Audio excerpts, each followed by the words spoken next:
ones, was the fact that the Maesters and the Citadel were so separate, and it was absolutely to everyone's detriment. And I enjoyed that portrayal as well, because I think that that is very true, that keeping science as this separate ivory tower pursuit is going to be to all of society's detriment. And I really, I respected the fact that they showed that so well. I'm wondering if you saw a big difference, or what you think some of the differences are in how you approach doing that.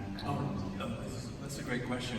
It's a very, so first of all, there's a cliche you hear that actually is true, which is, television is the writer's medium, and the writers have more control. I mean, that's actually true.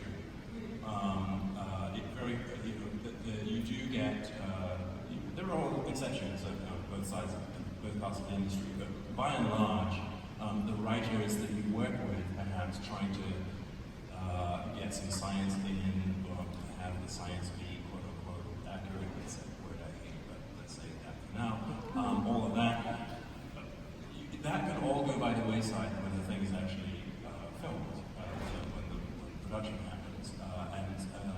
But if the writers who are involved in bringing that to the script are also there on set, and the director works for them, which is typically how it works in television, then you've got a better shot of that thing staying whole, as it were. Whereas in film, there's, I think, a lot more of the writers write, and then it gets handed over to another set of writers, and then eventually the director gets it and can do whatever they want as well.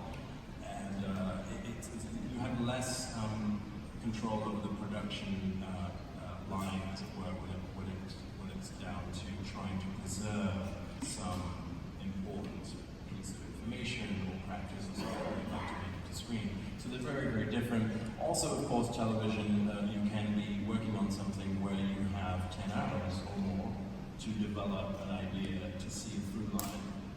Feature film. So that means also that you do different things as an advisor, and I'm trying less there to have a through line of ideas in a movie. I'm trying maybe to get some key points that could inspire and maybe get people Googling as soon as they move the movie theater to find out more. So I'm not going to get, although I think I got more than I thought, I'm not going to get a huge amount about the interior of a neutron star and the extraordinary material there that may or may not be used to forge Thor's hammer. But if he could just have a line where he says, this hammer was made in the embers of a dying star, people are going, what is that? And then they look that up and realize, oh, that's a real thing. I mean, they don't make hammers. You know what I'm saying? There are extraordinary exotic materials in these extreme situations in the universe, like the core of the star, and that's a key idea you can get in there in just a line. And in a TV show, you could have a whole episode on the core of a neutron star, or an adventure there, or what have you. So it's just very, very different how things work. But they're both great media. I want you to buy a book and read it.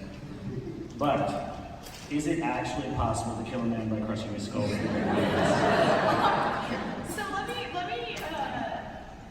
let me preface this with how I got the answer, because again, process is important. So I wanted to do my best to find out whether or not this was possible. So I had to look at two things: how strong the strongest person on Earth possibly could be, and how much force it would take to crush a human skull. The first thing was not hard to find. So the actor playing the Mountain weighs about 400 pounds, a little over. And if you assume the most force he's going to get is just the force down as he's tilting over, adding a little bit from the crush of his hands, adding in the crush of the hands piece, you can usually generate about 450 pounds of force in that area is kind of a good estimate as to what the strongest person on Earth, and we'll assume that's the Mountain, can do.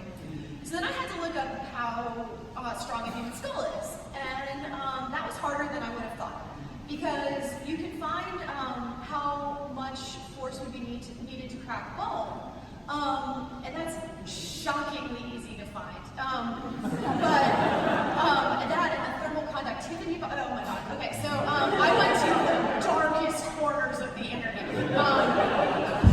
The problem, or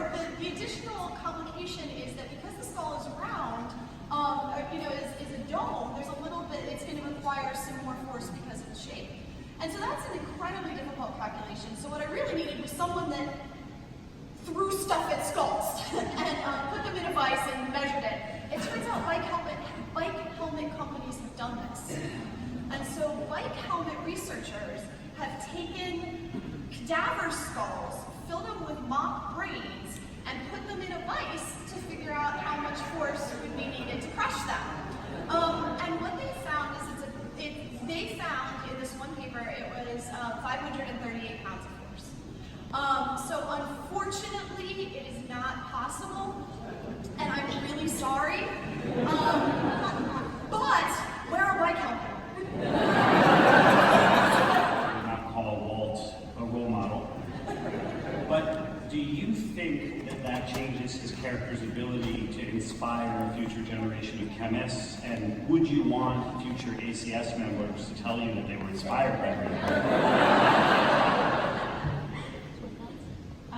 Well, there are several questions there. I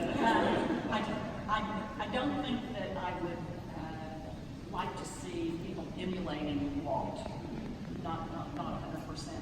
But I have the feeling that even when the science is bad, it still is better than having no science portrayed at all.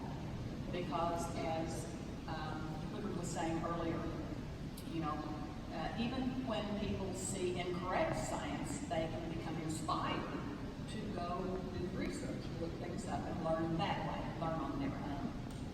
And so I do still see value in it, obviously. And the other thing that surprised me, absolutely surprised me, is how many high schoolers and youngsters who were just starting out in college contacted me and asked me to give them a quote because they were starting their own science blog, and they told me that they had done that because Breaking Bad had inspired an interest in science, and I did not expect